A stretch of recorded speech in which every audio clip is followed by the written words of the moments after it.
Então, assim, eu acho que a gente tem muita coisa em comum e aproveitando, parece que ontem teve uma discussão, eu não pesquei, não tem? Parece que teve uma discussão mais acalorada entre o Eurico e o Humberto, né? O Gustavo me contou coisas horríveis disso, mas eu não posso falar que ele me contou. Tá no YouTube. Aqui na Brandetê é um problema, né? Eu ia começar a falar uma coisa particular do meu filho, depois eu pensei, não, tá, falo do meu filho, vamos pensar que meu filho tem dinheiro fora, alguma coisa tipo, tem que tomar cuidado, tudo gravado. Antes de começar, eu queria agradecer, aqui na minha frente está a Verônica, que a gente trabalha junto, Verônica Souza, foi quem elaborou o material, é uma pessoa que conhece mais a fundo a temática do que eu, foi quem me ajudou, quem discutiu, e que trabalhou em ao menos 2 projetos interessantes, e realmente eu homenageio não só ela, mas também a pessoa que está com ela no seu ventre, que é a Isabela, né? E aí também homenagear também os pais e filhos. Bem, a Alessandra, voltando à questão da conversa entre o Humberto e o Eurico ontem, né? A Alessandra inaugurou aqui uma dialética que tem a ver com uma dogmática que perpassou tanto pelo André, pelo Guilherme, e a Ana também falou sobre isso, que é a questão central, embora a minha apresentação seja muito mais o exame de uma situação concreta do que uma abordagem teórica ou prospectiva da economia digital, uma questão que diz respeito ao que é a tributação para a economia digital. A Alessandra iniciou, é uma posição que, inclusive, tem conexão com a abordagem da própria União Europeia. A União Europeia tem uma preocupação em relação à economia digital, que, a meu modo de ver, me parece excessiva. Então, a Alessandra colocou uma posição que, e o André, de certa forma, eu entendi, que talvez seja interessante termos mecanismos ou incidências ou instrumentos de imposição fiscal diferente dos tradicionais.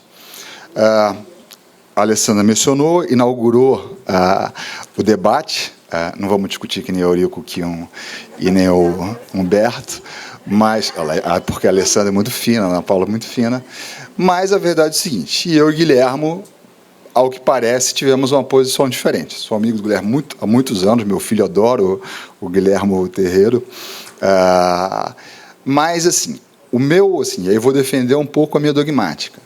Eu acho que as pessoas também ficam demasiadas assustadas com a questão da economia digital.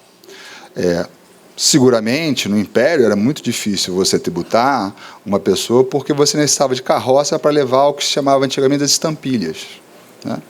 Então, o que vai acontecer com a economia digital? Isso, evidentemente, um ponto também levantado pela Ana, e a própria OCDE concorda com isso, a economia digital tem que ser tratada da mesma forma que outras economias. Com isso, isso nos leva também a uma proposição reflexiva, que você pode chamar de dogmática, que é a questão de como se vai tratar isso, como se vai tratar a tributação digital dentro da linha do próprio reconhecimento da OCDE.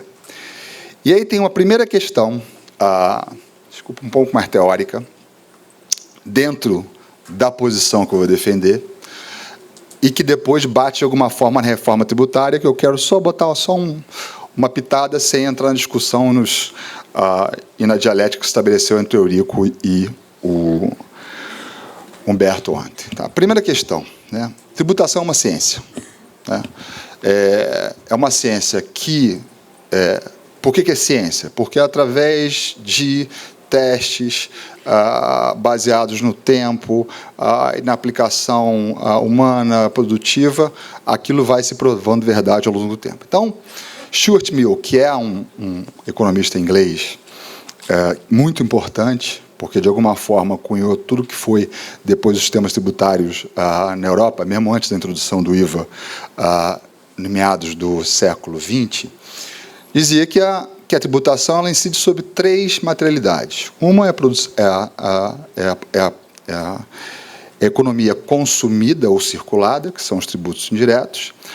Outro é a economia consolidada, que são os tributos do patrimônio. E outro é a geração da renda produzida, que são a tributação sobre o lucro, lucro das empresas e do imposto de renda das pessoas físicas. Com isso, os tributos que existem hoje no mundo inteiro, mesmo aqueles que não são teoricamente típicos dos tributos, como as taxas, a qual o André mencionou aqui, eles são absolutamente passíveis de cobrirem toda e qualquer tributação da economia digital. A existência de distorções no sistema, e aí estamos falando de fraude ou de distorções de sistemas, elas sempre existirão. O sistema de IVA europeu, e aí vou entrar um pouco na discussão do IBS, ele é um tipo de tributo que nasce não com o próprio IVA. Ele nasce há 200 anos antes. Ou seja, se passa uma ideia de que eu tenho que gravar aquilo que faz efetivamente um incremento patrimonial, que é a margem das empresas, medida através de compras, aquisições e produção. Então, o que é o IVA na Europa, com todos os problemas que existem lá?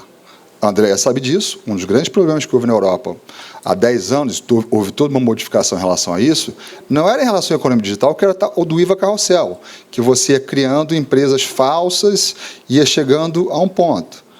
Então, o sistema vai criando formas de identificar. A Ana Paula mencionou o fair share em inglês.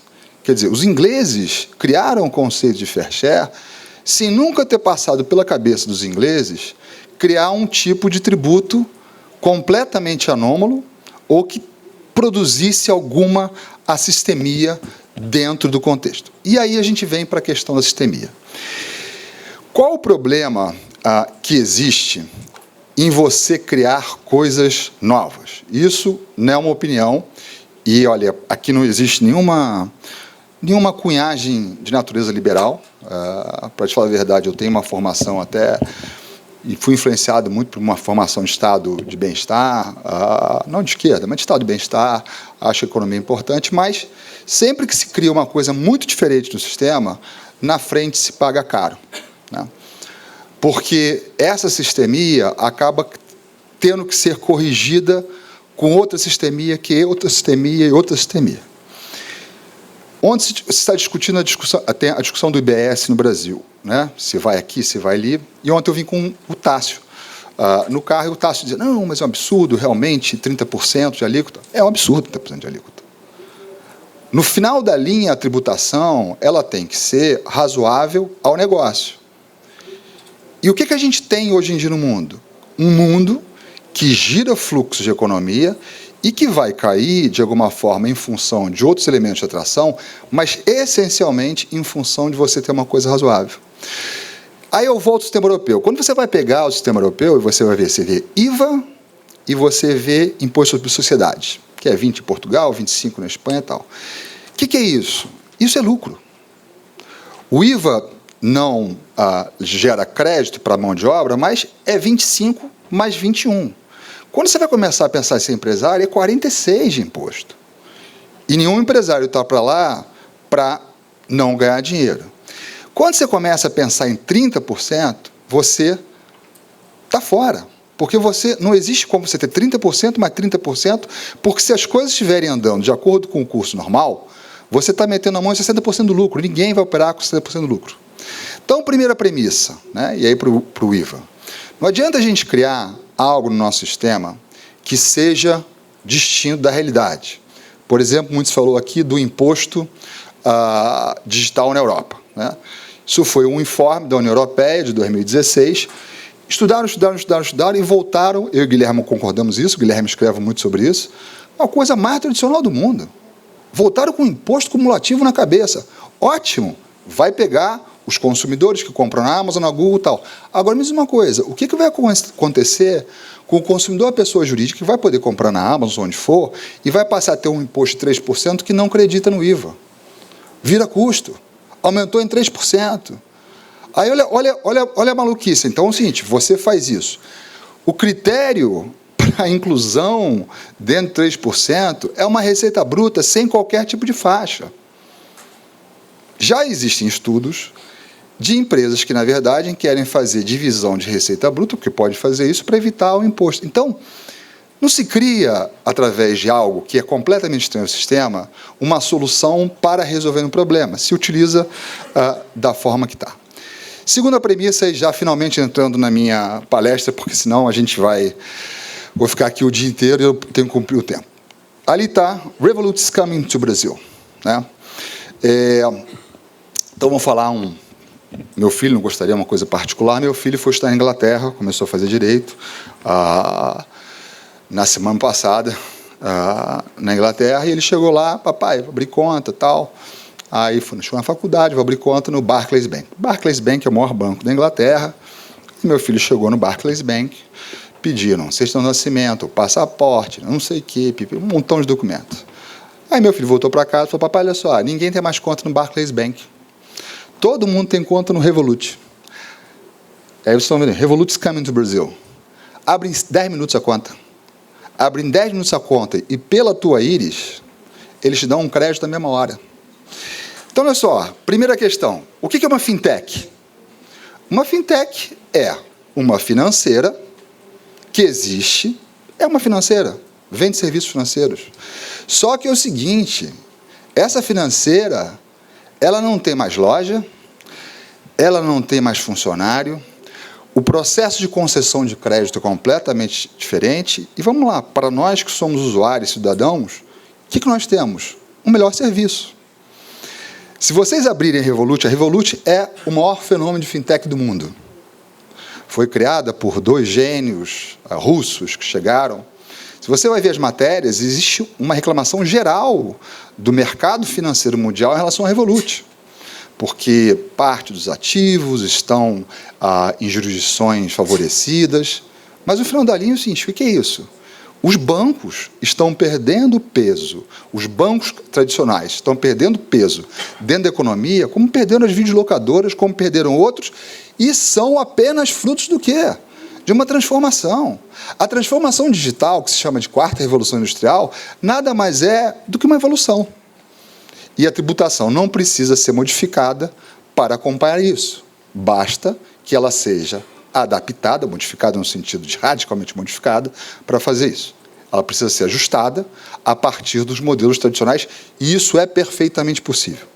Os exemplos que eu vi aqui agora, e aí é uma posição que eu tenho com o Guilherme, a União Europeia tem uma coisa curiosa. A União Europeia, hoje, o Comitê Fiscal da União Europeia, curiosamente, assume uma posição antagônica à OCDE. A União Europeia olha muito para ela dentro daquilo que o Guilherme disse. A União Europeia tem muito medo, porque a União Europeia está se transformando num mercado importador de capitais. Porque você tem um polo China, né, e você tem um polo chamado Califórnia. E esses 2 polos, um vem com a economia tradicional e o outro vem com a economia digital. E aí tem uma frase que se fala, especialmente para os europeus, bem-vindo ao mundo de importadores de capitais. E aí eles começaram a tomar medidas que podem parecer corretas, mas não. São esse engano de quem está com uma preocupação em relação à arrecadação tributária, mas na União Europeia, pelo menos, tem uma coisa boa. Os europeus, eles analisam muito até implementar. Existe, inclusive, uma retórica que os europeus demoram muito, a Angela Merkel demora muito a tomar uma decisão, mas é verdade. Esse imposto digital, quando saiu o informe em 2016, Guilherme, 2016, o informe do imposto digital, DGT, foi em 2016? 2016 que saiu, ele informe da União Europeia, saiu em 2018, não? Quando saiu em 2018, todo mundo foi, não vamos entrar, até agora ninguém implementou. Guilherme falou na Argentina, tentaram implementar a retenção na fonte sobre pagamentos ao exterior de serviços, né? Porque há uma febre em relação a isso, verdade.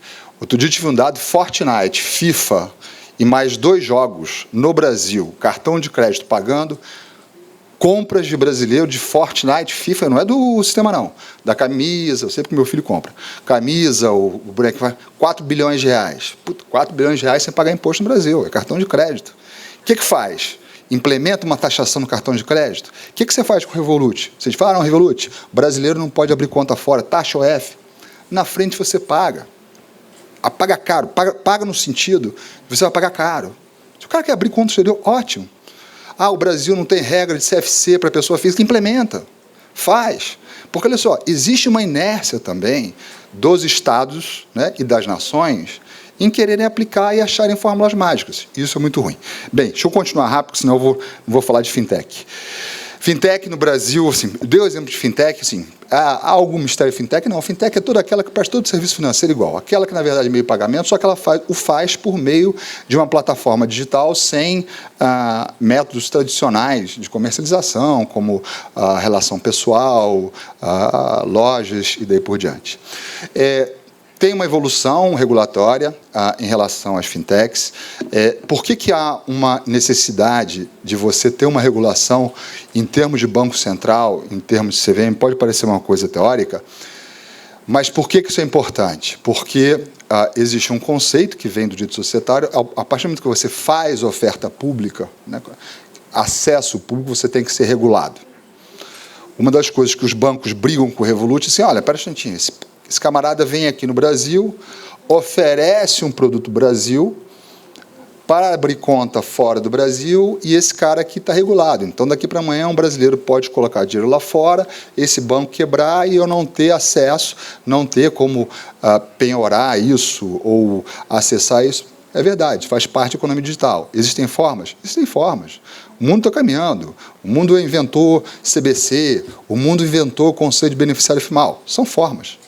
Então, no Brasil, a gente tem isso, então a gente tem uma regulação, tanto do Banco Central quanto do CVM, para as fintechs, né? Isso começou em 2013, hoje regulado pela Resolução Bacen. Diga-se passagem, para a gente falar bem, a regulação brasileira é uma regulação moderna. Essencialmente, ela exige, em determinados casos, uma licença para operar em determinados mercados, essencialmente aqueles de consumo massivo a público. Existe uma preocupação muito grande, a lei também, isso é uma reprodução especialmente da lei americana, na sociedade de crédito, oferta de crédito. O Brasil é um país muito dependente, o grau de dependência de crédito, baixa taxa de bancarização no Brasil é muito alta. Então, se dividiu o crédito direto e o crédito em pessoas. O crédito entre pessoas é o crédito que é feito através de um meio digital, e no final, um pouquinho, a gente vai falar sobre blockchain. Aspectos fiscais das fintechs. Está aí um bom exemplo. O Brasil ele não modifica o tratamento das fintechs em relação aos bancos. Sabe que os bancos no Brasil têm uma alíquota majorada em matéria de CSL, e esse talvez fosse uma evidência, a depender se a fintech é realmente uma entidade financeira, no sentido que ela precisa ser regulada, e ao ser regulada pelo Banco Central ou pela CVM, ela vai ter um tratamento igual a uma financeira. Bem, aí um pouco o Verônica colocou, mesmo tratamento, se for gestão financeira, tributado por gestão financeira, pode ser lucro real, lucro presumido, e as divergências em relação ao PIS/COFINS, não se muda nada em relação a isso. Bem, aí vamos para criptomoeda, não é um bom momento, porque as criptomoedas estão passando por um momento de crise, né? O Bitcoin despencou, todos esses, o Ether despencou. E aí, falando com o pessoal que faz ETF, que faz trade de Bitcoin, veja como é que a economia é rápida, né? Por que o Bitcoin, é curioso, por que o Bitcoin caiu, o preço do Bitcoin, né? Só terminar a palestra, aí eu, de repente, abro um pouco para... Tem várias versões por que o preço do Bitcoin caiu, o das criptomoedas caiu? Porque está havendo uma evolução, especialmente nas formas de meio de pagamento, entre os quais a gente vai falar um pouco mais na frente, fazendo com que exista uma super oferta de moedas, embora isso possa parecer que foi em função da insegurança jurídica que ocorreu em relação a isso. Não foi.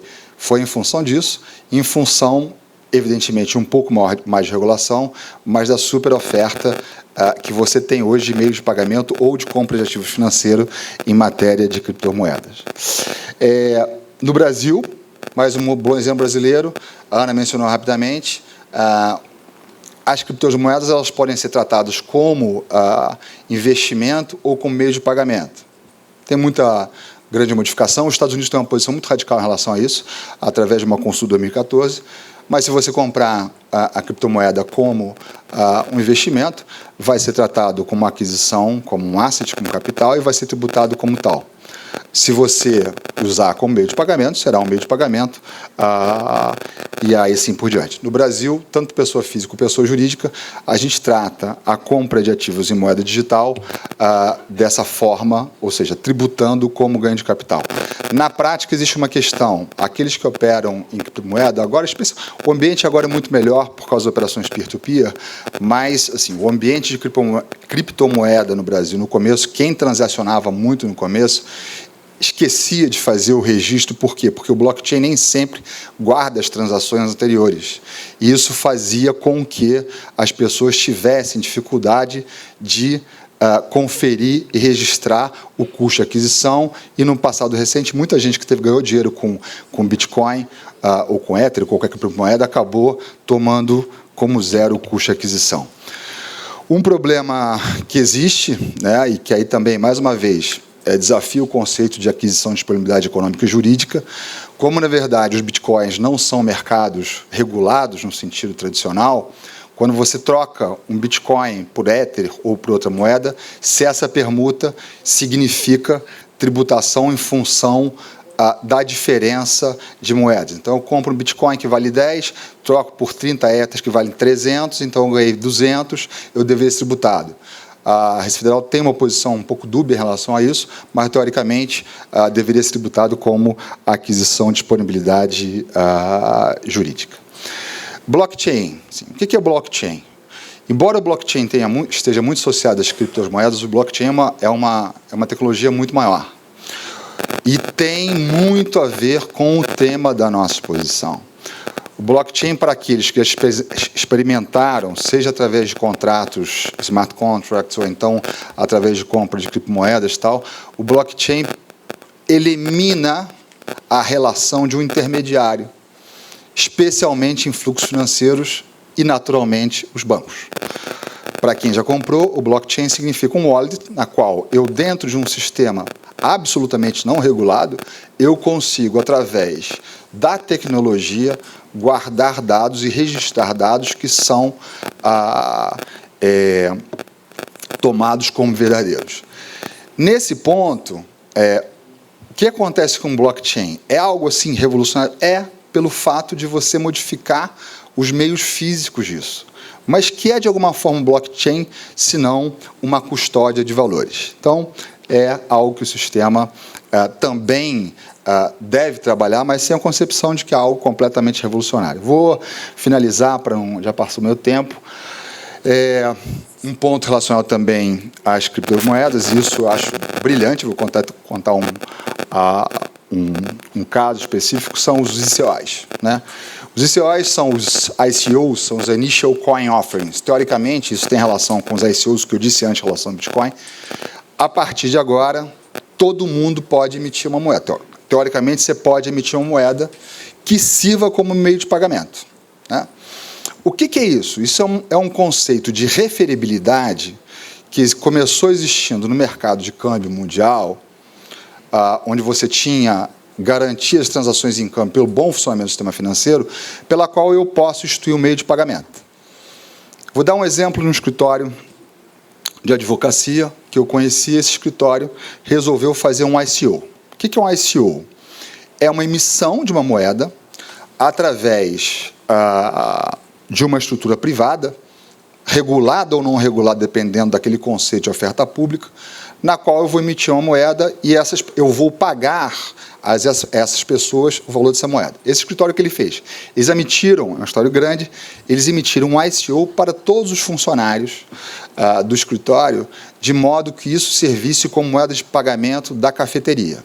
Depois isso passou a servir como moeda de pagamento de fornecedores do escritório.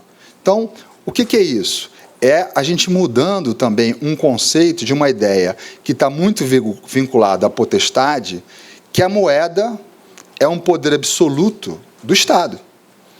A revolução que você tem no meio de pagamento é que você começa a poder ter referências na qual talvez eu não necessite moeda. Quantos de nós hoje caminhamos, isso vai acontecer com ICO, vai acontecer com Bitcoin, quantos de nós caminhamos hoje dias sem ter que trocar um dinheiro? Dias sem ter que fazer uma movimentação financeira porque nós nos valemos de cartão de crédito. Isso são coisas ou situações novas que a tecnologia vai trazendo, que a gente vai ter que aprender, que podem desafiar problemas de sustentabilidade do Estado, mas que existem mecanismos de fazer isso. O ICO é um deles, né? Existem dois tipos de ICO, só para a gente falar. Existem os ICOs que são ofertas de moeda no mercado, né? E existe, ou seja, são os chamados ICOs que são ativos e os ICOs utilities. Então, eu posso, um ICO que eu faça, por exemplo, um ICO de utility, né? Ele pode servir, por exemplo, que foi muito comum, é muito comum hoje, e um security token tem a ver com isso. Ao invés de eu estar falando de uma moeda propriamente, eu estou fazendo algo para adquirir um bem. Esse caso do escritório de advocacia, por exemplo, e aí tem uma similitude com crowdfunding. O que é o crowdfunding? O crowdfunding, ele é uma modalidade pela qual as pessoas baseadas numa facilidade tecnológica fazem uma oferta pública, né, de forma a captar recursos. Isso é perigoso? Perigosíssimo, óbvio que é perigosíssimo. É muito mais seguro para o Estado, para a sociedade, ter um banco fazendo isso. Agora, para o conforto, para o bem-estar, é melhor eu ser, por exemplo, um cantor que não consiga chegar numa gravadora, não consiga fazer um financiamento, fazer um crowdfunding. É possível que esse cantor receba o dinheiro, pode ser que esse cantor sonegue a tributação, pode ser que esse cantor nem exista, seja um picareta, é verdade. Mas a gente não pode refutar e renegar a possibilidade do avanço tecnológico. Né? Bem, para finalizar, meu tempo esgotou. Impactos da reforma tributária. Um abraço para o Eurico, para o Humberto, por favor. Toma uma cerveja. Né? São pessoas ótimas, a discussão é boa. Eu acho que é positivo, acho que é bom ter esse tipo de discussão, a discussão interessa. Impactos com a reforma tributária. Fintechs. Não vou falar muito ali, não. Assim, o que eu sei de reforma tributária, não quero assim, entrar, eu acho que isso é uma discussão séria. Gustavo tem participado mais disso, outras pessoas também. Mas, assim, o que eu vi recentemente, isso foi uma questão que passou, e o próprio Tássio disse ontem no carro, falou assim, Catão, isso é absurdo, esses bancos ganham dinheiro, e aí o banco, parece que está quase certo que o banco não vai ter tributação de IBS e não vai ter tributação de PIS/COFINS, não sei o que, tal, esses bancos, não sei o que. Eu falei assim, olha, Tássio, eu não sei o que está se falando, tal, mas as coisas seguem um fluxo normal. O que eu sei em matéria do IVA, em relação aos bancos, né, especialmente na Europa. Por que não se tributa IVA em crédito? Porque tem uma coisa básica. Porque na questão do crédito, empréstimo, existe uma coisa chamada taxa de juros fixada por um país, ou no caso da União Europeia, pelo Banco Central Europeu. Acontece que o IVA, na Europa, você tem 3 tipos de alíquota, mas os países são livres para dizer quais os serviços que são tributados. Se eu tributo IVA no crédito, e eu tenho uma taxa de juros básica, sabe, de 3, se eu coloco um tributo sobre isso, eu passo a ter uma intromissão do regulador fiscal com o regulador financeiro. E a função de concessão do crédito e de controle da inflação e de controle da própria expansão ou redução da liquidez bancária, ela é do Banco Central. Então, não sei se está certo ou está errado tributar IVA em relação a serviços de banco, que serviços são, mas seguramente em relação a crédito não vejo razoável. A discussão sobre o IOF, a própria Ana uma vez mencionou aqui, assim, o IOF é um imposto também que se discutiu muito na Europa. Estou falando IOF para não falar sobre imposto de cheque, que aí, me desculpa, é retroação aos tempos medievais, né? Imposto que, na verdade, não tem fluxo financeiro, não tem ganho de capital, não tem economia, isso é coisa do arco da velha e é coisa para você se preocupar com a possibilidade de introduzir isso. Na questão do IOF, o Brasil tem um IOF muito amplo, né? Tem esse IOF horroroso, de 6,38% no exterior. É algo que se pode ver? Acho que se pode ver. Perigosíssimo nesse tipo de câmbio? Perigosíssimo tipo de câmbio, por quê? Porque câmbio é uma coisa importante. Todo momento que eu começo a mexer muito em tributação em câmbio, eu posso estar distorcendo a principal ferramenta de política monetária, que é o câmbio. China, o que faz? China, quando começa a crescer pouco, desvaloriza a moeda e automaticamente faz isso. Se eu começo a ter essa interdependência entre o regulador financeiro e o fiscal, eu posso ter conflitos. Para finalizar, em termos de reforma tributária, seja sair o que o Eurico gosta, seja sair o que o Humberto gosta, eu só acho que o Brasil deve tentar preservar, fazer coisas assim, fora da curva.